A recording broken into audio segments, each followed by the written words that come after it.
তো গাইস আজ আমি চলে এসেছি এই যে মায়াপুর ইস্কন মন্দির। মায়াপুর ইস্কন মন্দিরের ঠিক সামনে আছে এই যে মহাপ্রভু ফাস্টফুড সেন্টার। তোমার এখানে কি তৈরি হচ্ছে? এগুলো পেটাই পরোটা তৈরি হচ্ছে, আমার ভিডিও ছাড়া আছে। মায়াপুর বিখ্যাত চাঁদনি পেটাই পরোটা। মায়াপুর বিখ্যাত চাঁদনি পেটাই পরোটা।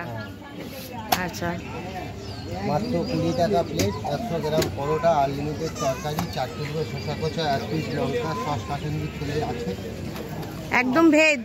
মাত্র 20 টাকা ভেজ হতে হয়। আচ্ছা, কটা থেকে তোমরা দোকান খোলো? আমাদের দোকান স্টার্ট হয় 5টা থেকে। আর কটা পর্যন্ত পাওয়া যায়? খুব বেশি হলে 100 দাও। গাইস দেখো,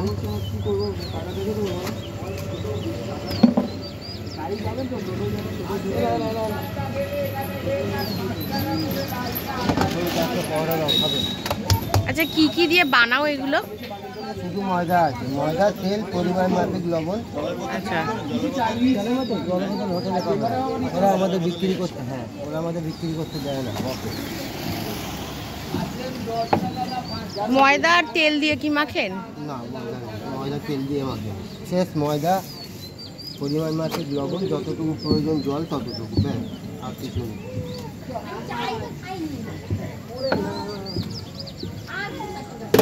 খুব সুন্দর খাবার, নিরামিষ খাবার।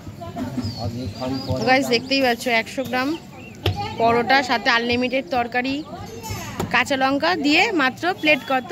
4 টুকরো শসা দিয়ে। 4 টুকরো শসা দিয়ে প্লেট কত? সাজাটা প্লেট ভালো করে।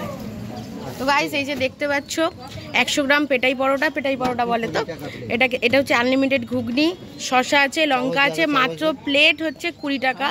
তোমার দোকানের নামটা কি একটু বলে দাও? সেন্টার। আচ্ছা, দোকানটা ঠিক কোথায়? ইসকনে 1 নম্বর গেটে, টোটো স্ট্যান্ডের পাশে। আচ্ছা, এটা কত বছর ধরে রয়েছে?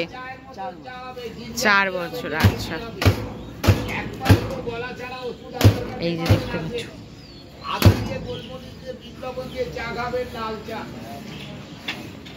কাস্টমার 1 টাকায় দিয়েছে।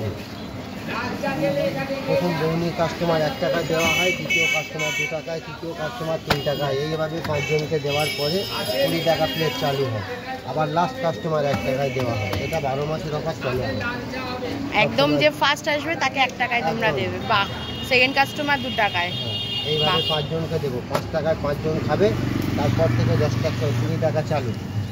এরপর থেকে গরম পেটাই পরোটা, ঘুগনি মুড়ি হবে, ফ্রেশ নিরামিষ আছে। ভিডিও দেওয়া হয়। এটা অফারটা 12 মাসের জন্য, সব গরম গরম খান, যে কেউ এলে তার সবার জন্য, সবার জন্য। তো দেখো গাইস, এই যে মহাপুর ফাস্টফুড সেন্টার। তো তোমরা এখানে সবাই আসতে পারো, ইস্কন মন্দিরের একদম সামনে, টোটো স্ট্যান্ডের সামনে। তো দেখো, প্রযোজনায় সজল দাস।